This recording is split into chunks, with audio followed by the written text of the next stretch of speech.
Welcome to another episode of Off Script with Rip. I'm your host, Ryan Ripken, and this is a podcast where I bring on guests from different industries to talk about their story, and regardless of the journey they have chosen to take, if you listen to the words, I promise there's a lot you can relate to and resonate with. But for some reason, if there isn't, there are some incredible stories. And this week's guest is just recently retired 10-year NFL veteran Brandon Copeland, who is an entrepreneur, and actually he's involved with feels like a dozen or more different industries or businesses in various industries. He really is just the real deal as an entire person.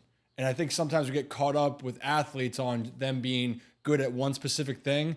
Brandon is very ambitious. He wants to make a difference in communities, and he also has a lot of things to offer. And he started that during his playing career. So I'm not going to give any more away, but also I just will say this, Brandon and I, how we know each other, he is from the Baltimore region. We went to the same high school together, that is Gilman High School in Baltimore, and he just really is a great guy, but I'll let him explain a little bit more about him and what he has accomplished and done. But before we start the interview, if you could please like and subscribe to the Off Script with Rip podcast, that'd be greatly appreciated. And again, leave a review because I want to make this better for all the viewers out there. Now I'm done, and please enjoy the interview with Brandon Copeland. Welcome back to another episode of Off Script with Rip. This is another Gilman connection. It's really cool because the connection kind of grows deeper, but it's my friend Brandon Copeland. For those that don't know, I'm going to do your little spiel. I like to get that out of the way.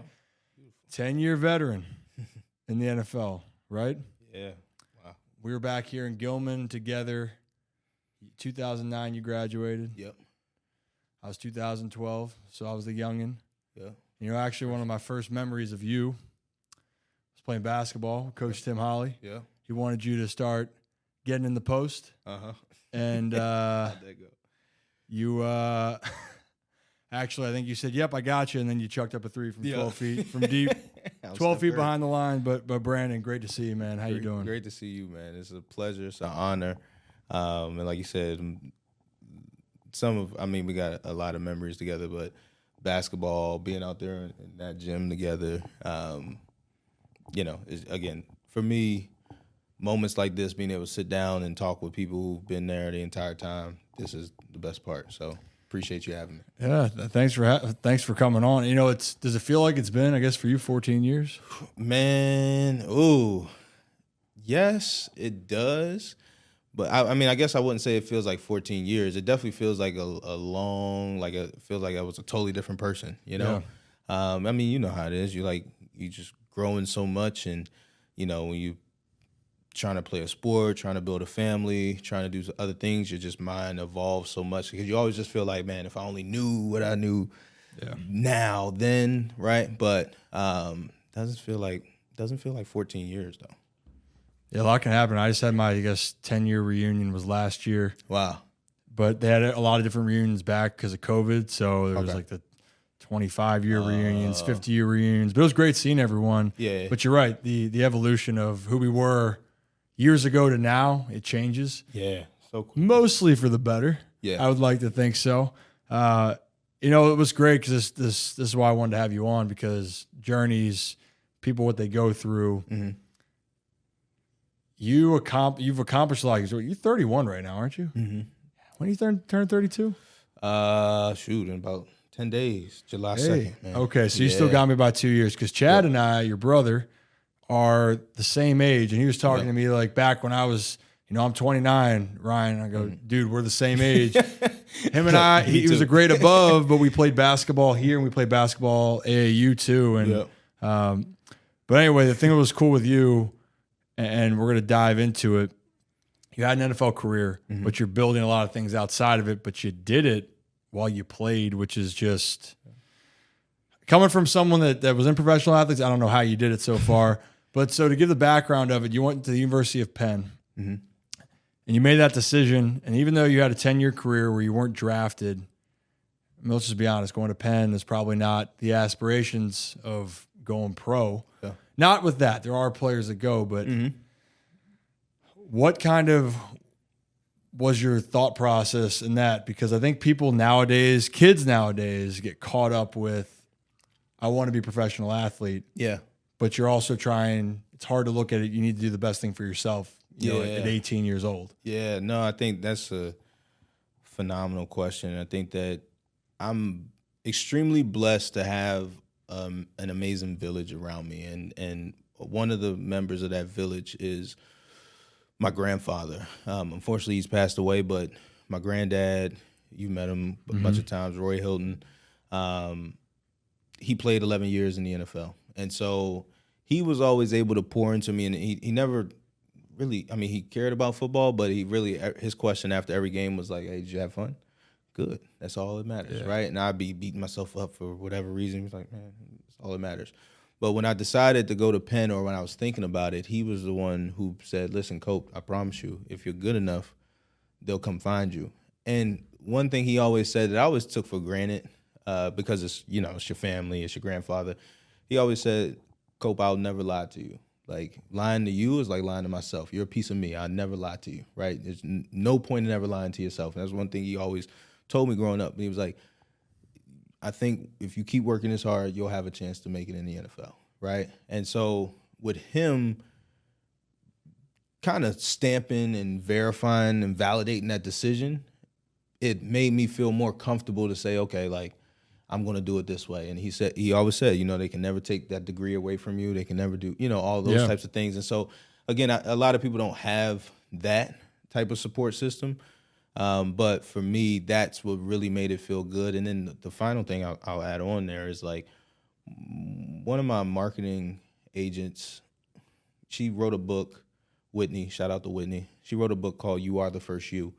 And what that means to me is, like, there is no blueprint for this, right? Like, there's certain things, like, everyone, and what you realize in pros, like, everyone has a particular journey or path to get into that locker room, and it's not always the same, right?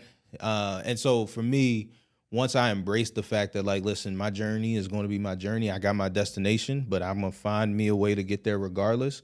That's what really helped me just lock in to do what I need to do to just, I always say, create the life I want. So whether that's playing football, boom. Whether that's, you know, starting a real estate business, boom. Whether it's starting a production company, boom. Whatever it may be. Which is, again, I think at that time, you're right. Whenever, in the moments of it, you want to believe the people around you, but you sometimes are wondering of, are you just trying to make me feel better? Yeah. And also, you got to walk the path yourself. Yeah. You got to figure out yourself during all this. You put the time, you put the effort. Hopefully things work out. Yep. But you don't know how that's going to look. And it's funny. I love the fact that how you brought up it takes a different path for everyone to get, especially in the NFL, to get to that locker room. Yeah. You know, going undrafted, I think what's the average year? The average years of playing in the NFL is 3-4 years, roughly? 2.5 now. It's 2.5 now? Yeah, it used to be 3.5 when I came in, and the pandemic messed it up, but yeah, it messed up a lot of things, but it's down to 2.5 now. And then your first year was 2013. Yep. Signing with the Ravens in the preseason, right? Mm-hmm. And, you know, it's just funny with that because I think nowadays, like I'm looking at the NBA draft just happened. Yeah. We're talking about all this talented guys, who's going in first, and we obviously knew who was going first.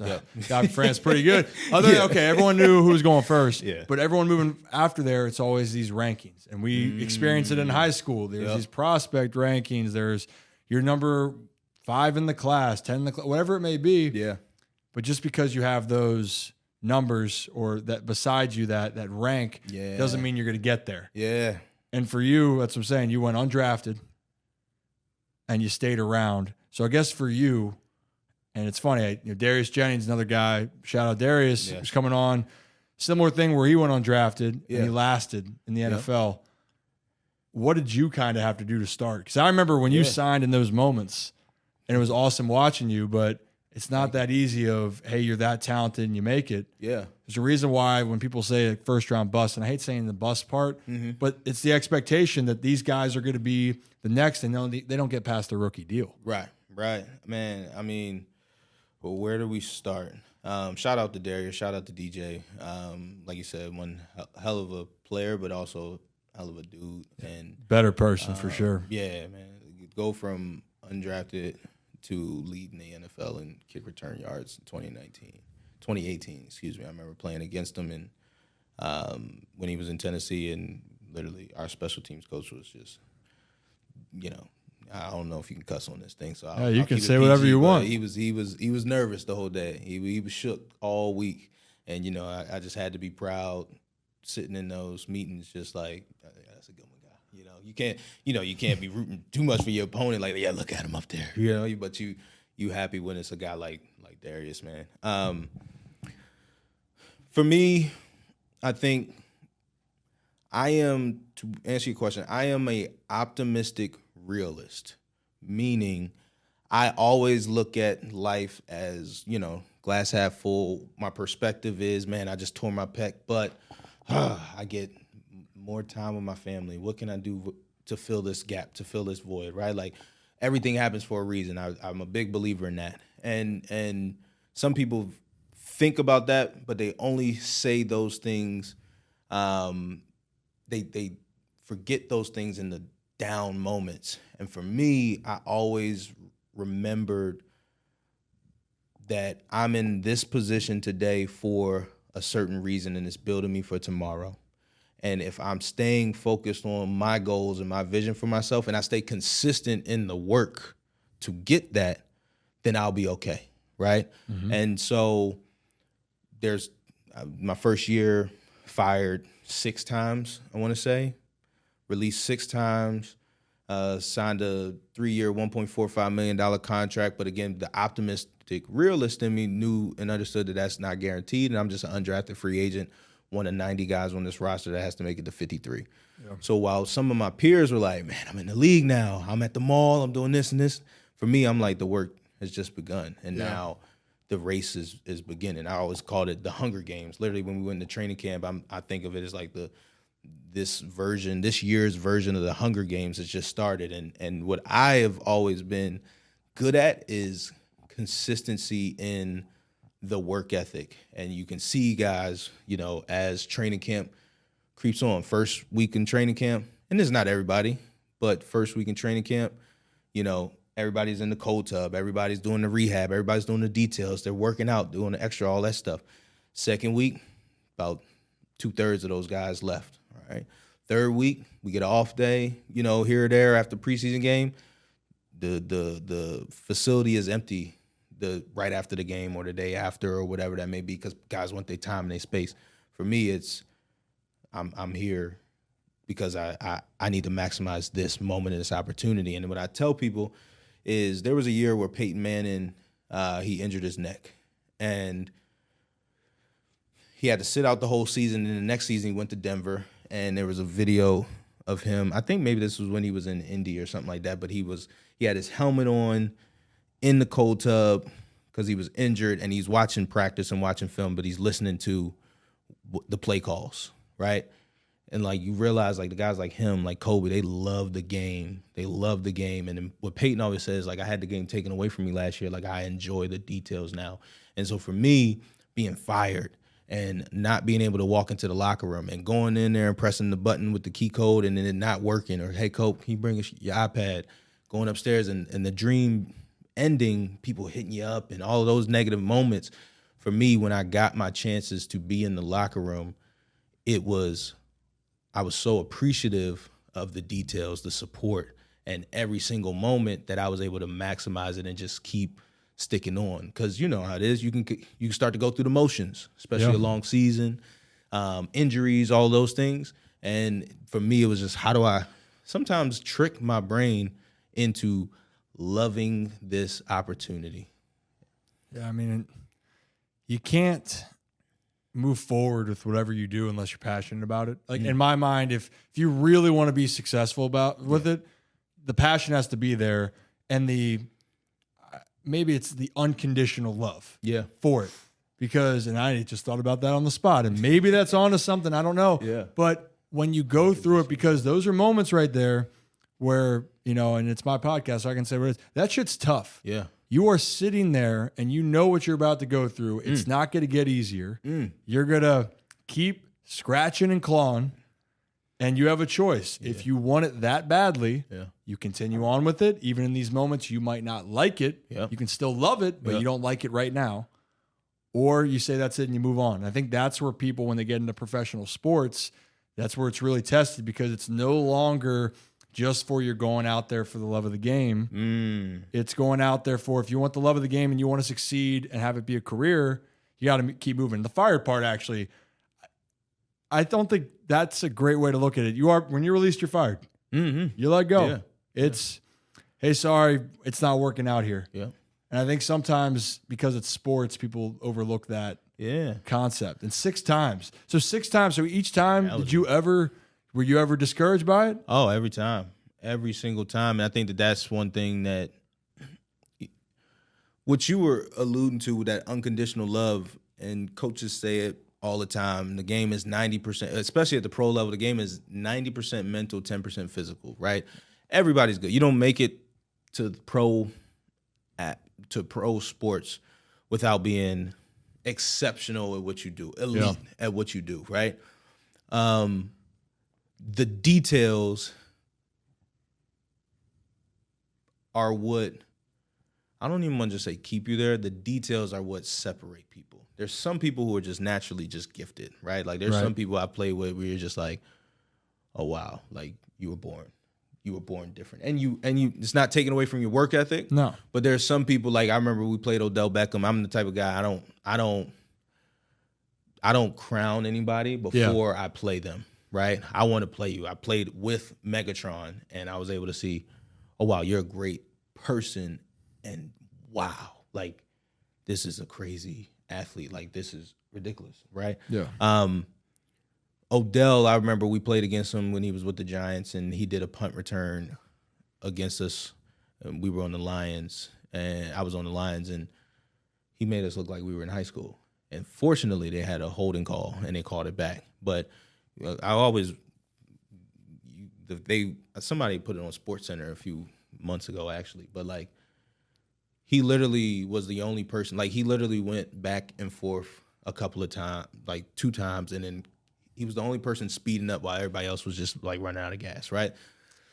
I say all that to say, I guess, there's some people who are just, and Odell, clearly if you can do that, you're working your tail off, right? Like, and shout out to him. I hope I'm praying he has an amazing season this year. But I always thought that what would keep me there was the fact that I have a chip on my shoulder. And when I get my opportunity, I am going to maximize it because I'm also used to dealing with adversity. So what I mean when I say that, when I get a chance to start and I might have a bad play, I hate that. Man, you were just fired 2 years ago. Now you're out here in front of 80,000 people in Seattle Seahawks, and it's a playoff game, and you're starting, and there's Jimmy Graham right here.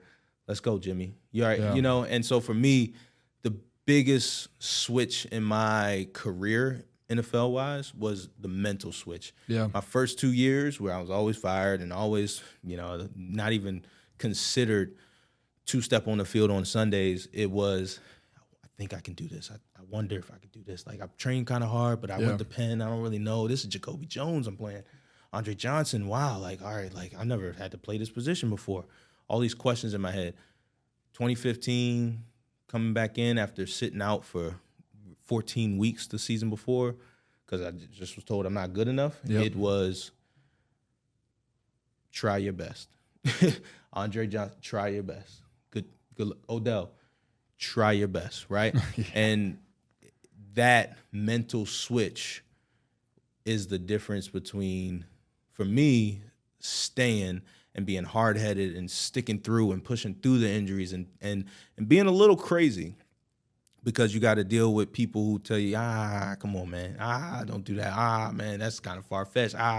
Right? You got to be a little, all right. You got to be a little hard-headed, right? Yeah. And then, so anyway, that mental switch is everything. And I just think that that's what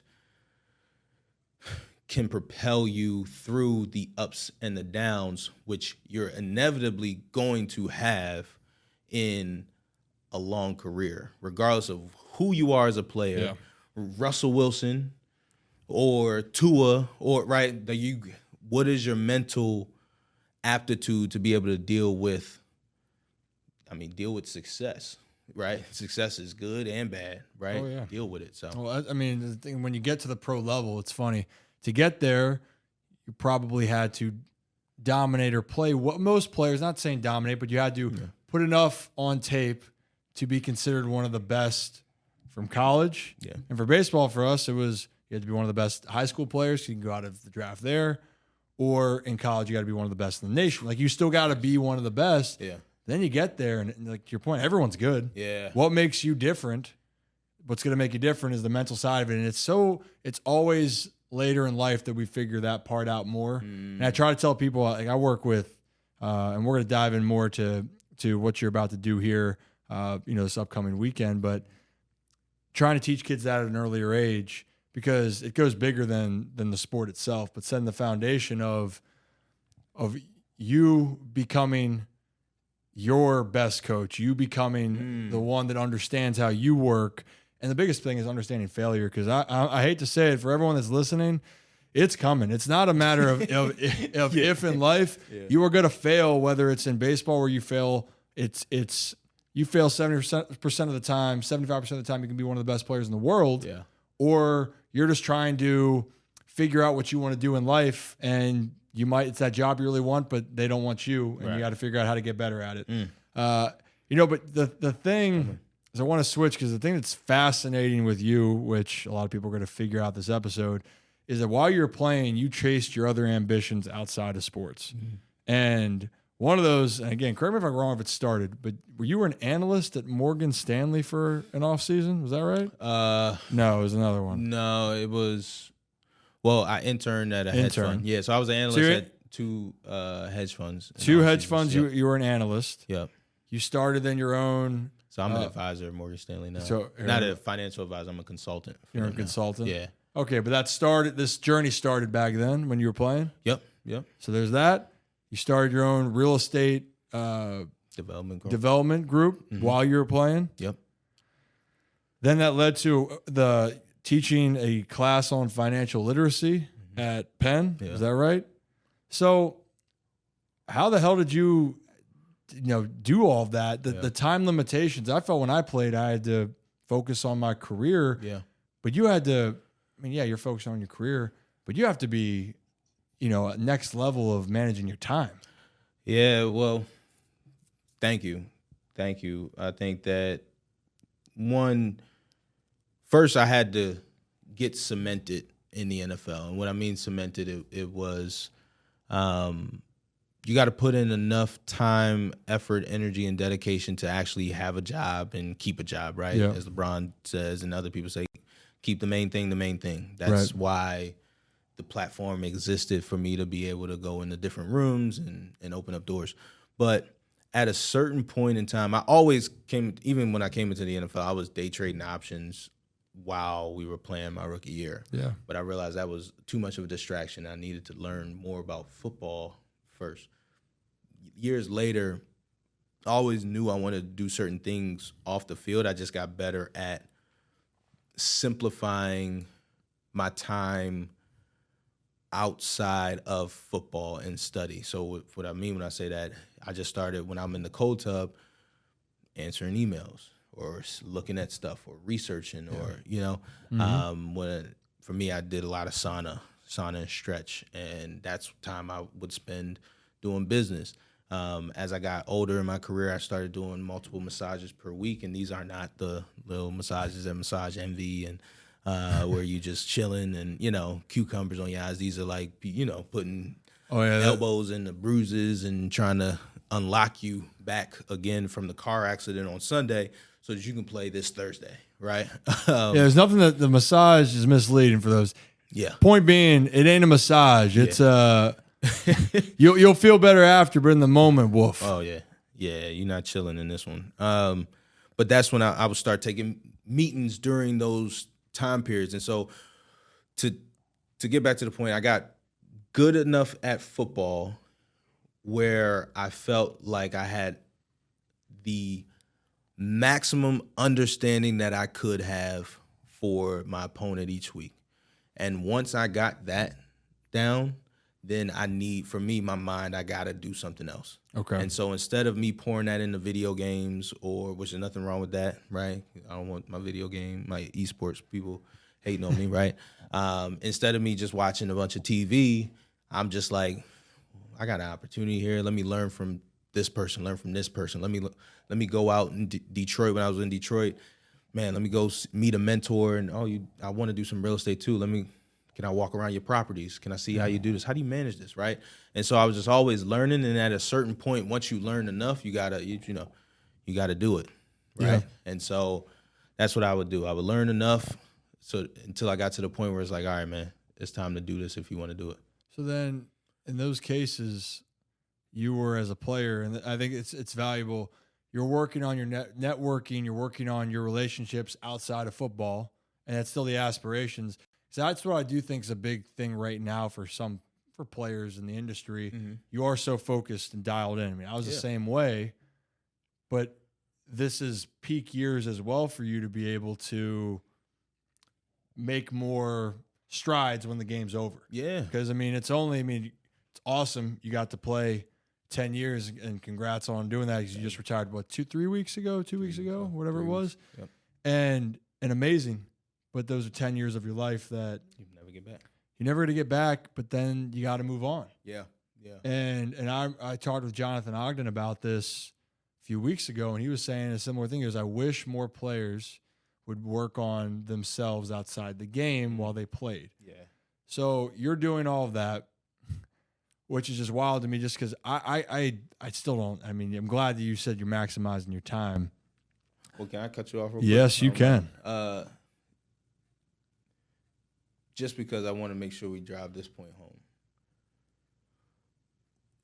Like I said, I got fired 6 times. So, the game was never really, a solidified thing. Ever. I got fired 6 times in my first season. I've been fired more than that overall, right? So the game was never really solidified, and I always realized, Rick Ross says this line, and I'm a boss. A boss is one who guarantees we're going to eat, right? Yep. It's all right, well, I've seen players who are like, man, I would be this, and would do this, and I would do this, but my NFL career didn't last as long, or this didn't happen, or this didn't happen, or this didn't happen for me. And for me, I'm like, there is no excuse. No. Right? I have one life and one chance, and I don't get a chance. And I won't feel comfortable looking at my family, looking at my sons, and trying to tell them to go for your dreams and do this and do that and do this. And then they're going to say, well, would you do that? Right? And so for me, I think that sometimes what people look at as plan B, or, you're working on your next career, it's like, nah, I'm just learning. I'm just Maxwell. I'm just going after things I'm curious about. And when I do that, and I get, like I said, I get to a certain point where I'm like, I think I can make some money here, right? Yeah. Let's find a way how to put those pieces together. So I think that if players started thinking about it, like J.O. said, and like you saying, it's like, hey, listen, I'm maximizing my career. What am I interested in? What am I passionate about? Then it would also take the sting off of you feeling like you're distracting yourself from your pro career. Yeah. And the final example I'll give, when I was in Detroit in 2015, my D-line coach, his name is Chris Kurasek. He's with the 49ers now, and they've had a tremendous run as a D-line with him. Oh, yeah. He loves football. This is one of the most passionate coaches I've ever been around, right? We butt heads a lot, but love this guy. Yeah. He brought in a meter stick. Actually, we did it at the football camp years ago for the kids. He brought in a meter stick, and it's a long brown yardstick, meter stick, whatever. And he's like, he had all this light brown, and then in the middle of it, between 21 and 24 and a half, he just painted it all black. Took a Sharpie and painted it all black. And he's like, do you guys know what this is? And he lets people figure it out. And finally, he's like, this is the average human lifespan. He was like, do you know what this little piece is here? It's the average NFL career. So 21 to 24 and a half, right? He's like, depending on what you do here will determine the rest of this. For some of you, going to play 10 years. Elodie Nada was there. Some of you play 12 like Elodie. You'll be blessed. Some of you might play 1. a month. But what are you going to do here that determines the next 40 years, 50 years, you know? Yeah. And so I think when you put those types of things in perspective and just realize even as a pro athlete, you have an opportunity. If it's maybe if it's reading one thing a day or sending a DM to one person you want to meet a week, just brick by brick, the same way we build our bodies, the same way we learn the playbook. It's like, all right, well, what am I doing to build me off the field? Yeah. Well, the thing is, I think about this more and more now because I always, for my background, was always more cognizant of trying to do too much. I got a little bit afraid of trying to branch out more because I felt like there's the expectations. I was trying to figure out who I was as a person. And looking at it, and I'm trying to do better now myself, what's wrong with being curious? What's wrong with going out there and trying to do something that you might have interest in or that might be of value to you in the future? Like right now, all this got started because I was curious about media. I was curious about where that could lead. Now, I don't know which direction it's all going to take, but if I don't take the time to explore it and learn, you'll never know. So, I mean, that's essentially what you ended up doing, and that's why you've, gosh, how many different, I was talking to Chad about how many different things are you involved in right now? A few. a few. Yeah, so we have a production company, Copeland Media. We have a production company where we outsource stuff. It's called C-Suite Logistics. We have a real estate development company. We have a construction company. We're building a business right now called athletes.org. So we're founding a new company to develop and give athletes a locker room for life and to give them blueprints early so they can maximize their careers and they can focus on the playing field, court, etc. But then also when they come off the field, they feel confident that they're making the right decision and doing business with the right people the first time. So we have our foundation, Beyond the Basics. So yeah, we're doing a lot. But I think, you know, like you said, you're talking to Chad, and it's one thing that he doesn't get credit for. It's like Chad is my brother. He's my younger brother. We all went here together. And what I've been extremely blessed in is having, one, a brother like him, who's also my COO. He's not even my personal, the business COO. He oversees everything, and his goal and job originally was, hey, when the football season starts, I keep business going. Yeah. And so, Cope, you just call and check in, or you just do this, but he goes and continues to move the needle. So we never slow down. Like a lot of players, they go in season and it's shut down. You can't talk to me for another 8 months, and then meet me in these 4 months, right?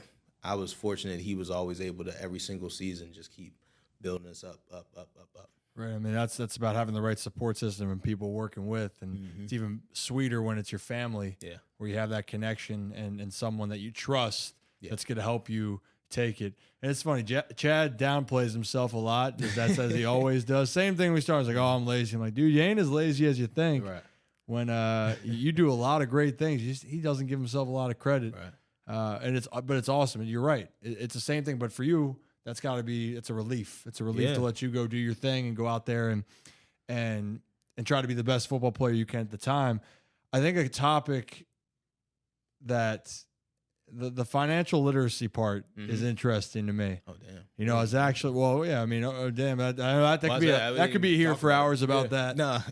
But I was talking to a couple of even some other of my friends growing up, and I was telling them we were sitting down to talk about this, and they go, so what class did he like specifically teach? I'm like, well, it's really about, you can tell people, but how do you know what you're doing with your money coming out of college? What are you doing? And I can't remember sitting back when I was in my late teens, early 20s going, I don't know what to do. So how did that come about for you to want to teach that? Yeah. So we teach a course called Life 101 at the University of Pennsylvania, and it is, people are like, what is it? I'm like, just think of every major financial decision you have to make in your life. We want to talk about it in the classroom. So one day you want to buy a car, we should talk about it in the classroom. One day you want to buy a house, we should talk about that process and what you should look for and what you should avoid and what the process should feel like and who you should pay. We should talk about that in the classroom. And so we started that course. I started that course for a couple of reasons. One, my wife, Taylor, and I, we bought our first house in December 2016 in New Jersey. And I was playing football with the Detroit Lions at the time.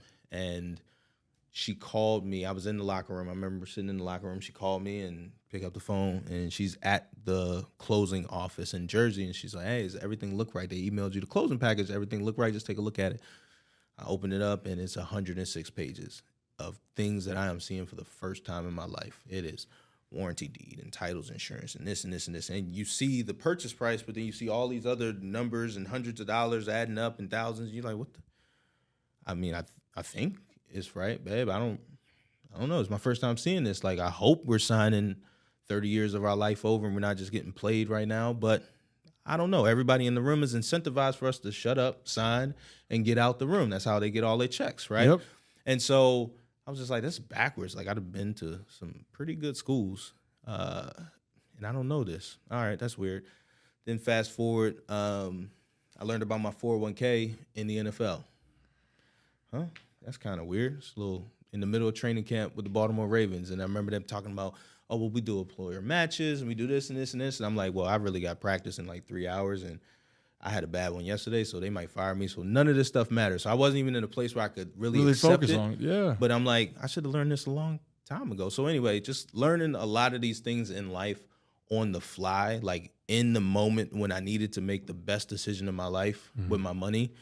The thing that I've been working for, the thing that we all naturally work for our entire lives, we go to school so we can get good jobs and make money and all of those things, and no one teaches us what to do with the money. So we ended up going back to teach it 5 years ago. We digitized it. We got it online. High school kids are taking it for credit now, which is awesome. And we just want to democratize the access to information. I mean, it's so valuable, even though at the time you might not think it is at a younger age. I actually think the first time I ever got introduced to anything was a senior elective class at Gilman. Dope. But I still walked away going, this is interesting, but I still don't know what's going on. Yeah. And I'm like, oh, I'm going to learn that the next level or in college or whatever.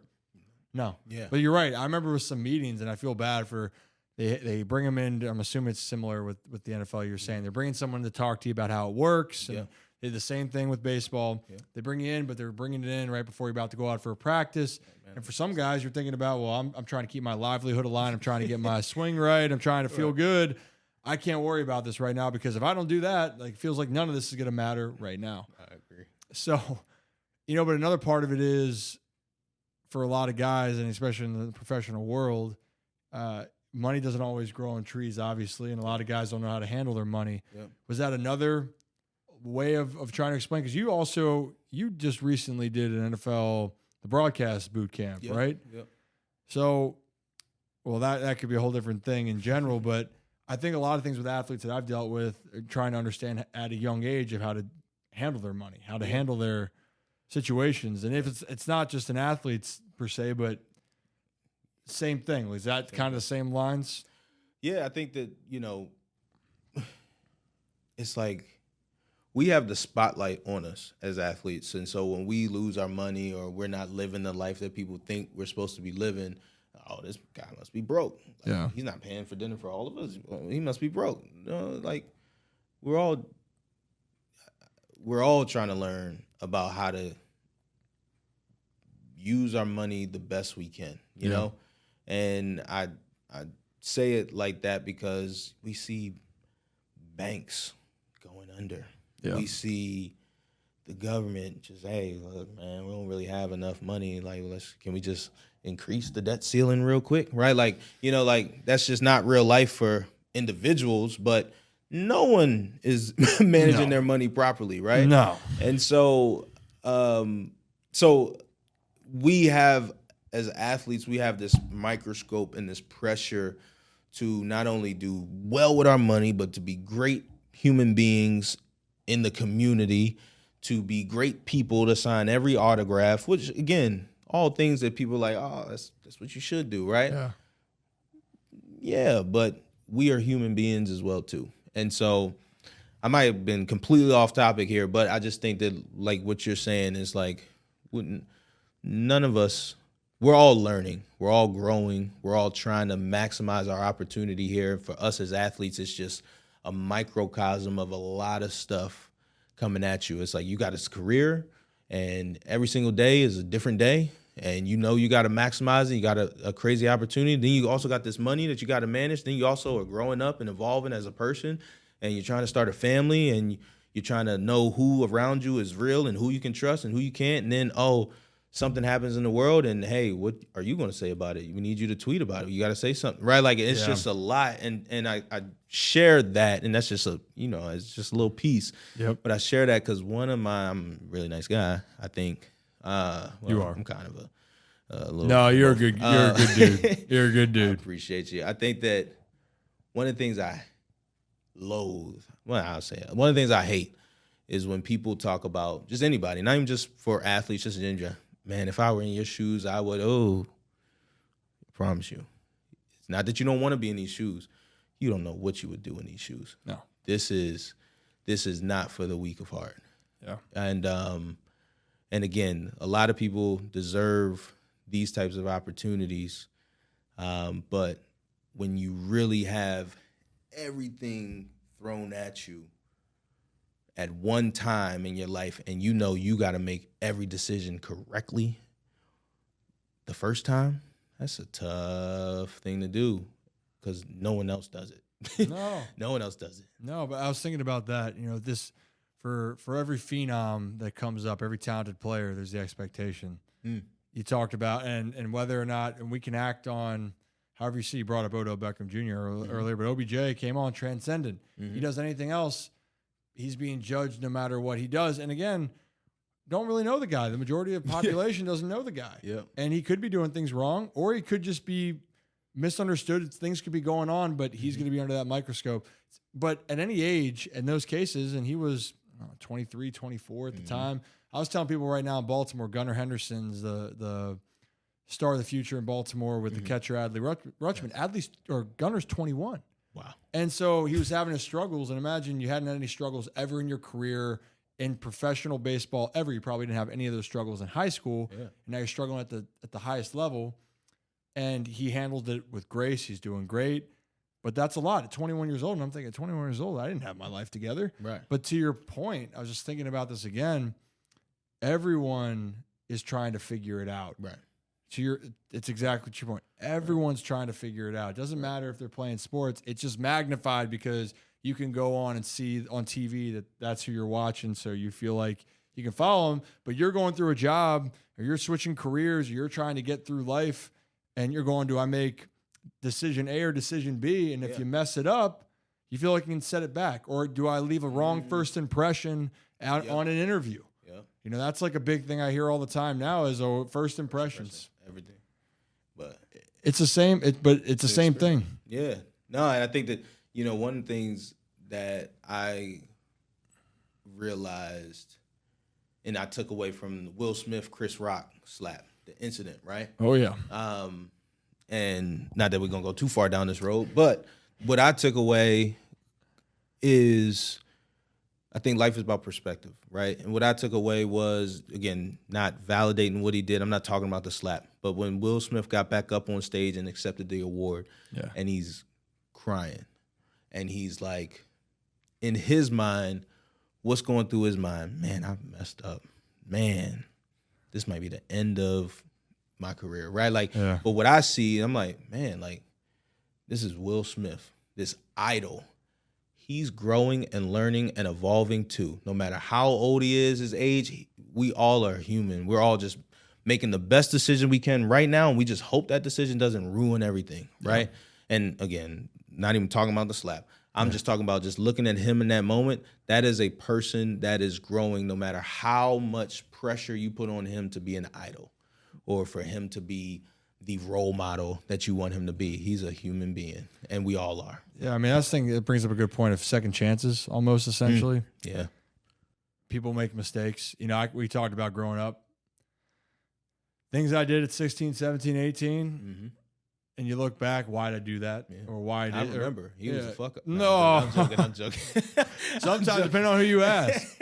Depending on who you ask. I do hold the record for most latenesses in Gilman history, but that's all. Yeah, as after you left, it was.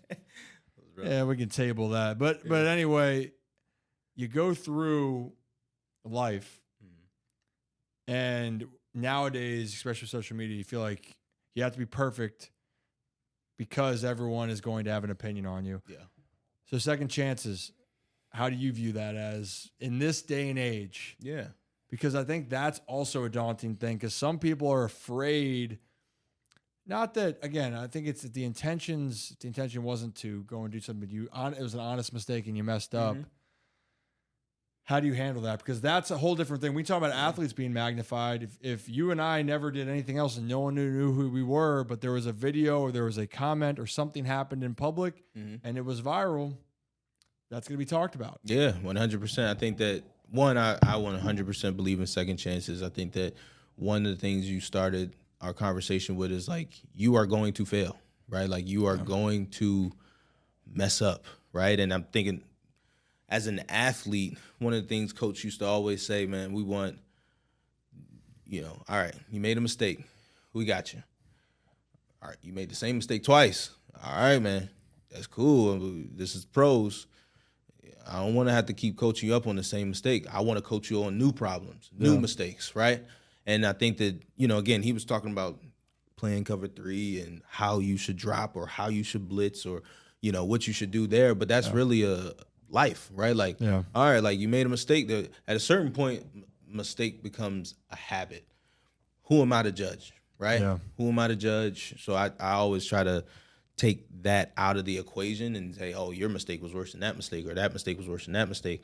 But most importantly, I am a huge believer in second chances because we're not perfect. Yeah, I'm messing up. I'm failing.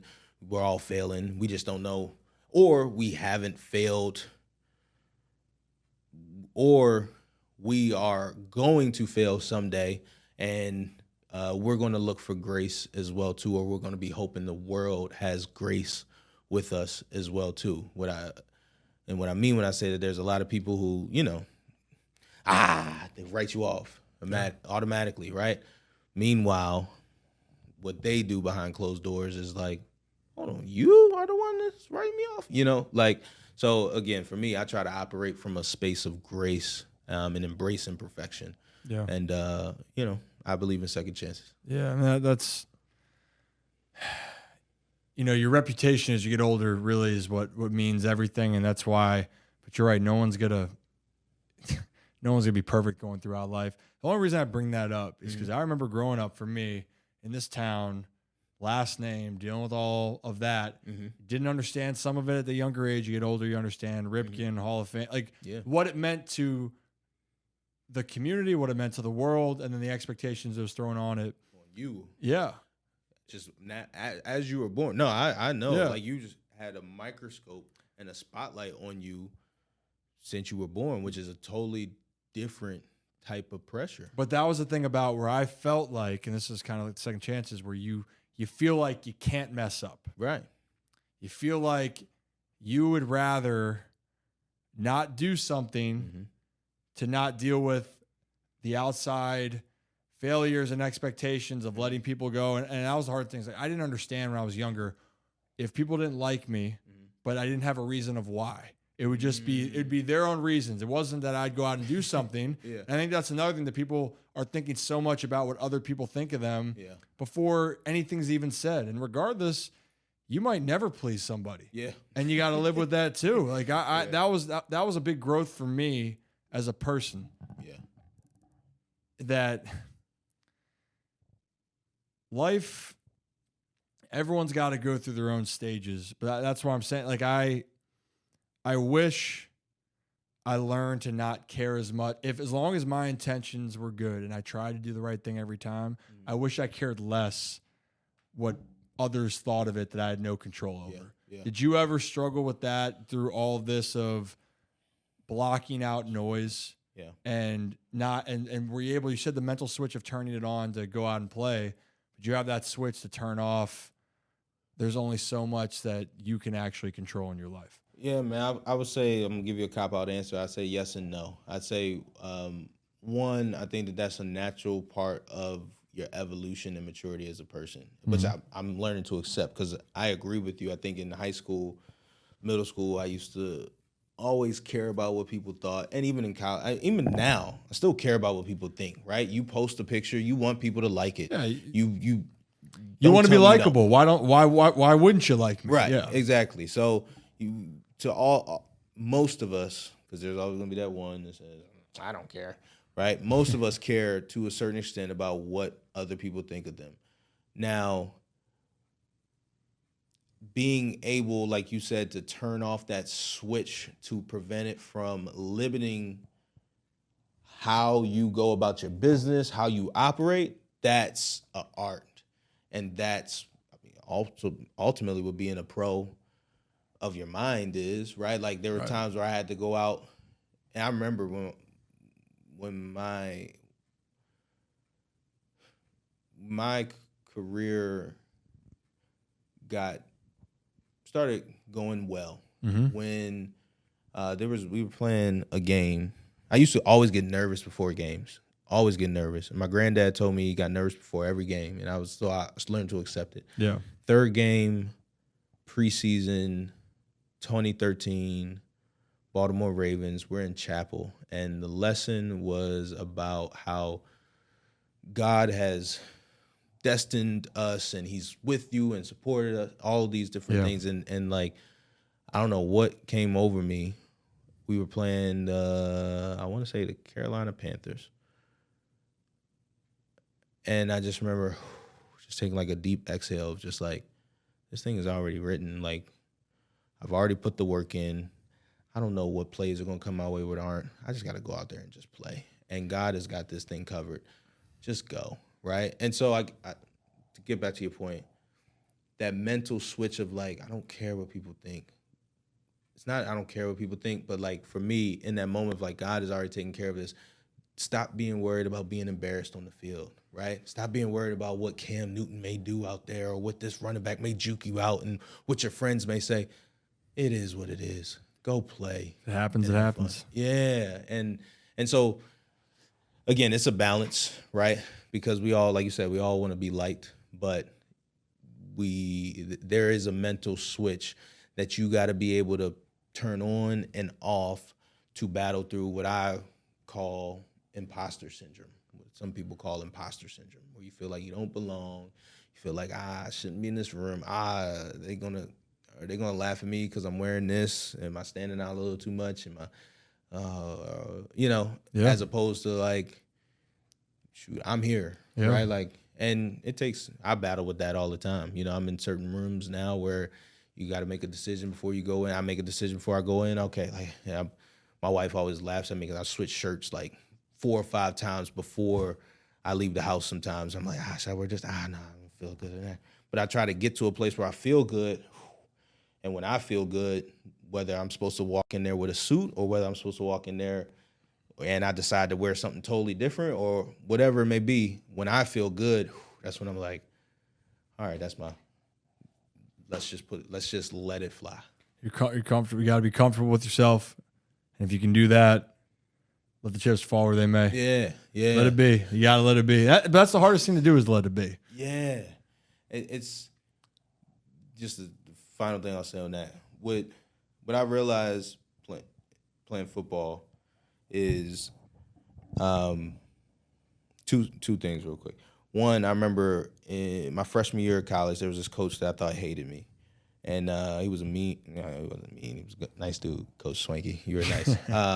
But he was just like, he always seemed grumpy, or he always just like mean mugged me. It felt like he used to coach at Georgia and he was at Penn. And I remember I got an interception on a screen pass. Like the quarterback tried to throw it over my head. I got it. And I think that's when a lot of the team was like, oh, this kid is a little different. And I remember getting it, everybody hitting your head, all that type of stuff. And then Coach Swanky's like, Cope, come here. He was like, if you were 6'6", 290, you'd be at Georgia. That was one hell of a play. And I remember just sitting there looking at him like, mind you, I'm 6'2", 240 at the time. I'm like, that's just a totally different person. Like, Coach, that's not me. Like, thank you for the compliment, but you just added 4 inches and 50 pounds to me. Appreciate that. I'm not that guy. And when you get to the pros, there's some coaches who try to coach you up to be like their favorite player, or do it like Suggs did it, or do it like Dante does it, or do it like that, right? And you realize, okay, I can go out there and try to do it like this person, or I can go out there and just be me. And being me was good enough to get me here. If I'm going to lose and I'm going to come to the sideline and you're going to be like, why'd you do that? Right. Well, I was trying to do it like you wanted me to do it like this other guy, coach, instead of you seeing how good I can be. How do you know I can't be better than that person, right? And so what you were alluding to and getting back to the point is like, get comfortable, be you, and just go for it, right? And if you're going to lose being yourself. If you're going to fail taking your shot, not somebody else's shot and somebody else's, or you trying to attempt to be how you attempting to be and to do it the way someone else would do it, right? So. Yeah, I mean, that's at the end of the day, it's your life, your career, your life, your path. You can choose how you want to do it, but if you don't do it the way that you want to do it, you're gonna have a lot of regret. Yeah. That's what I've always felt now, and there's things that I've wish I'd done differently, but now moving forward, if I'm gonna fail, I'm gonna fail being Ryan. You're gonna fail being Brandon. Yep. So, and you know, kind of wrap it up then, because while we're actually doing this at Gilman, is because you love giving back and also trying to set what all these things that we're kind of talking about, which is great, is what you're trying to instill in the next generation of athletes. I'm not going to say athletes, just people, players. So talk to me about Beyond the Basics. Yeah, man. So Beyond the Basics is the foundation my wife and I started 6 years ago now, but we've been doing work for 9 years now. Yeah. We're doing our 7th football camp this weekend, and we're extremely excited. And, you know, what I think, like our conversation, it is about, for me, and we're doing a football camp. We do a number of other things. We do a holiday shopping spree. We take kids around the country shopping for Christmas. We surprise them. These kids show up thinking they're going to do community service, and some of these kids are homeless, right? They're orphans. Some are single moms. Some have lost a parent or a sibling or something due to COVID. A number of situations, right? We go to grocery stores, and as crazy as it sounds, we'll literally pay $25,000 for the next hour or two, right? Like it's literally like a dream come true. But our conversation, we are talking about mentally what it takes to be proud of ourselves, to be here, to be standing, to just keep going on our journey. Yeah. And so whether it's football, baseball, chess, nothing, sitting at home being the best Netflix watcher in the world, it doesn't matter to me. I just want to use this platform and this opportunity to help build you as strong as I possibly can mentally. Right. And so what we do, and that's why we call it Beyond the Basics, we're having a football camp tomorrow, but we're having undercover police officers here who help. Not only help, they're cheering on the kids, they're giving them water throughout, they're high-fiving them, and then at the end of the camp, when the players realize that these folks were Baltimore City police officers, they're like, oh, whoa, I can look at you guys different, right? Okay, how do we bridge this gap in our community, right? Yep. We have people learning about different careers and mentors and how to be there, how to, like, literally, one of the things we're going to do this weekend, we make them do breakout sessions. We're going to ask these kids what they hope to be remembered for, right? Who's asking that type of stuff at the football camp? Then the next break, once they're tired, broken down a little bit, we get them vulnerable. Hey, like, well, you said last time you wanted to be remembered for this, Ryan. How you think you achieved that, right? Because we don't talk about that stuff in class. We talk about, algebra and breaking it down and this, and you get most of these things, there's a problem and you solve it and there's an answer that people can check. This thing, this life journey we're on, there's nobody that can check this and say, oh yeah, you did good job, right? And so we're trying to arm them with, when we say Beyond the Basics, we're trying to arm them with the tools we feel as an organization and as a board necessary for them to go out into the world and to attack it and to get the most that they can out of it. I mean, it brings a smile to my face because every point is right there. It's evolving, and we're talking about a young age. Forget, or if this is just stuff we talked about earlier, but trying to understand yourself at a younger age and trying to believe in yourself, and no one has the same, answer sheet of what's going to go work. And that's to your point is, so when you're looking at that and saying you guys might be on similar paths, but no one's going to have the same key to get you where you want to go. That's what's awesome. But you're enabling them to figure that out on their own, and also realize there's a lot of people around them that are going to help them get to this point. But you just got to believe in yourself in the process. So I'm excited about it. So where can everyone find all the Beyond the Basics? Yeah, so either two places. One, beyondthebasicsinc.org. That's basics with an S. www.beyondthebasicsinc.org or brandoncopeland.com. And so we have information on ways you can get involved, you can volunteer, you can be a part of it, you can support, you can just check it out. But yeah, ultimately, like you said, it's surrounding people with a village. I feel extremely, extremely blessed to have come across people like you in my life, to come across some coaches that took the blinders off of me, and I allowed my ambition and my hard work was able to be expanded because people showed me, hey, you could do this. Hey, you could do this. Hey, you could do this. We have kids now who've come to our camp who found out about Gilman when they came, and now they're enrolled here. Right? Yeah. Wow. Right. And so that's what we just want to do around the country for other youth. Right. Open up doors, open up possibilities, open up their minds. Amen. Bring belief to them. Last thing, and we're out of here. I always like to close. Do you have a piece of advice or something that has resonated with you either throughout your life or along your journey? Yeah. Piece of advice. Trying to think of something. You know what? I'm going to leave it like this. Because a lot of people have told me to focus. Like, lack of focus, you're doing too many things. And literally over the past couple weeks, I'm like, it is pretty awesome what we're doing and the ripple effect it's having.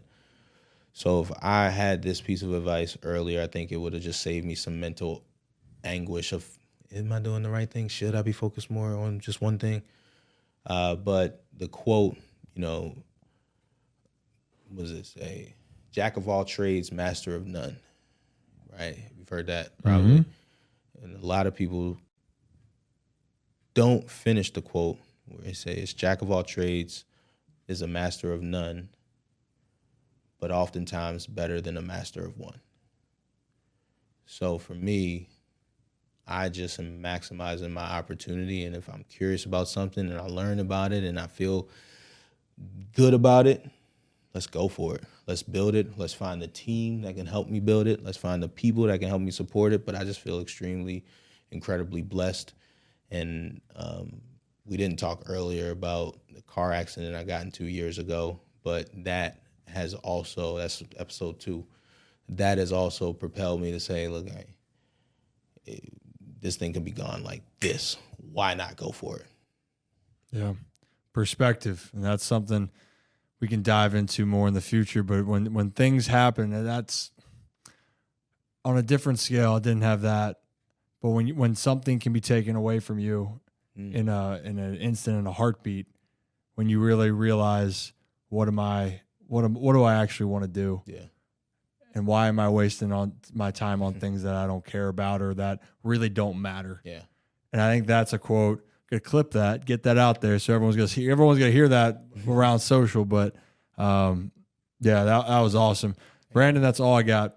I really appreciate you. Thank you, brother. And I can't wait to see the camp. It's gonna be. They're probably gonna have that blasted all over social media as well. I'm assuming. Beyond the Basics, Brandon Copeland Media. What was the website Copeland again? Media. Oh, BrandonCopeland.com. BrandonCopeland.com. You can check him out, but I'll make all the links so you guys can check him out. He's honestly, if you're aspiring to continue to do a lot of things in your life, check him out. So that's all I got. Appreciate you, Brandon. Appreciate you, brother.